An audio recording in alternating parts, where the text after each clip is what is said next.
आशी मतंग के आश्रम में माता शबरी से भेंट करने के पश्चात श्री राम और लक्ष्मण पंपा सरोवर के दक्षिण दिशा की तरफ ऋषिमुख पर्वत की ओर महाबली वानर सुग्रीव की खोज में चल पड़ते हैं। ऋषिमुख पर्वत पर पहुंचने पर वे दोनों भाई महाबली सुग्रीव का निवास स्थान खोजने लगते हैं। इसी दौरान महाबली सुग्रीव का एक गुप्तचर उन्हें छिपकर झाड़ियों में से देख रहा होता है।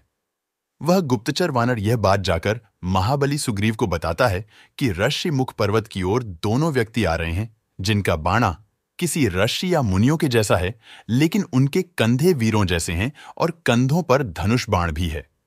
यह जानकारी मिलने के पश्चात सुग्रीव के मंत्रीगण, जिनमें एक ऋषभ जामवंत, एक वानर गुप्तचर, सेनापति वानर नल और नील के साथ साथ महाबली अजनीपुत्र हनुमान भी थे, वे इस बात पर चर्चा करते हैं कि दो व्यक्ति धनुष बाण लिए ऋषिमुख पर्वत की ओर क्यों आ रहे हैं। कहीं वे सुग्रीव के भाई और शत्रु वानर राजबाली के गुप्तचर तो नहीं। तब उनमें से सबसे वृद्ध जामवंत जी कहते हैं कि यदि वे गुप्तचर होते तो उनके कंधे पर धनुष बाण नहीं होते। कुछ का यह मानना था कि वे दो व्यक्ति राजा बाली के विशेष सैनिक हो सकते हैं, जो सुग्रीव को मारने के उद्देश्य से आए हो। बहुत देर तक मंत्रणा करने के बाद जब कोई निष्कर्ष नहीं निकल पा रहा था, तब सुग्रीव ने चतुर और बुद्धिमान महाबली हनुमान से सहायता मांगी। उस समय महाबली हनुमान श्री राम के ध्यान में ही मग्न थे। जब सारी बात हनुमान जी को बताई गई तो उन्होंने निश्चय किया कि वे अपना रूप बदलकर उन दो अनजान व्यक्ति के पास जाएंगे, उनका परिचय जानकर ही आगे की कार्यवाही करेंगे।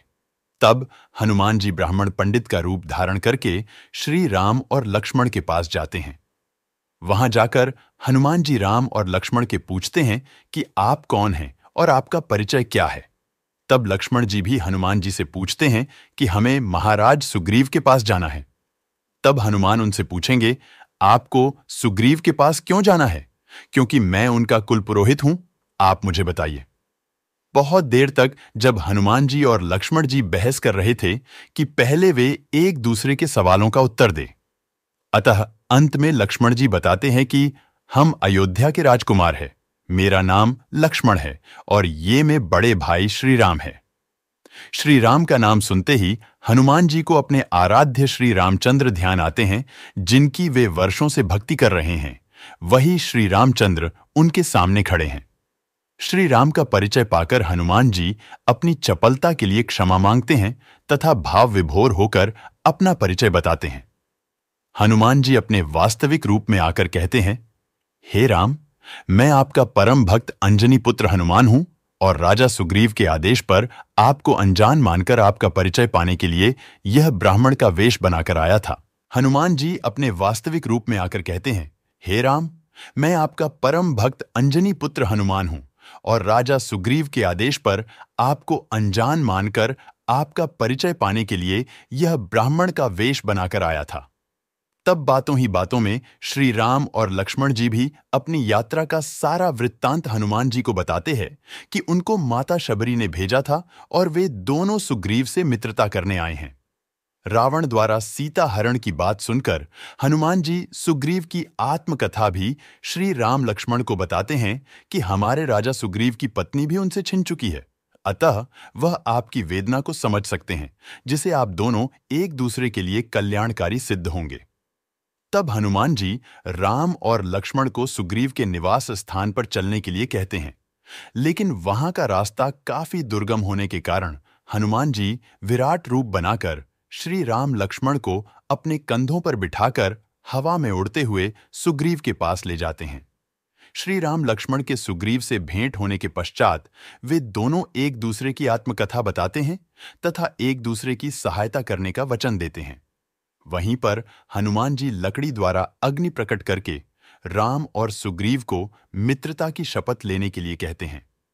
सुग्रीव और श्री राम की मित्रता होने के पश्चात सुग्रीव श्री राम से कहते हैं कि हे मित्र हनुमान ने हमें आपकी पत्नी सीता के हरण का सारा वृत्त बताया है, इसीलिए मैं माता सीता की खोज करने में आपकी पूरी सहायता करूंगा। जब आपका कार्य सफल हो जाएगा तो मित्रता है तो आपसे भी अपना कार्य सिद्ध करवाने की आशा में रखता हूं। सुग्रीव की बातें सुनकर श्री राम कहते हैं कि हे मित्र, मित्रता का अर्थ यह नहीं है कि पहले आप मेरा कार्य करें और बाद में मैं आपका कार्य करूं।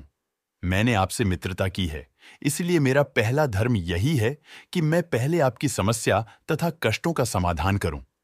हनुमान जी ने आपके भाई बाली और आपकी शत्रुता के बारे में मुझे पहले ही बता दिया है और बाली ने आपके साथ अन्याय किया है। इसलिए आपका मित्र होने के नाते पहले मैं आपको आपकी पत्नी तथा खोया हुआ राज्य वापस दिलाऊंगा। मैं आपको यह वचन देता हूं कि बाली कल का सूर्यास्त नहीं देख पाएगा।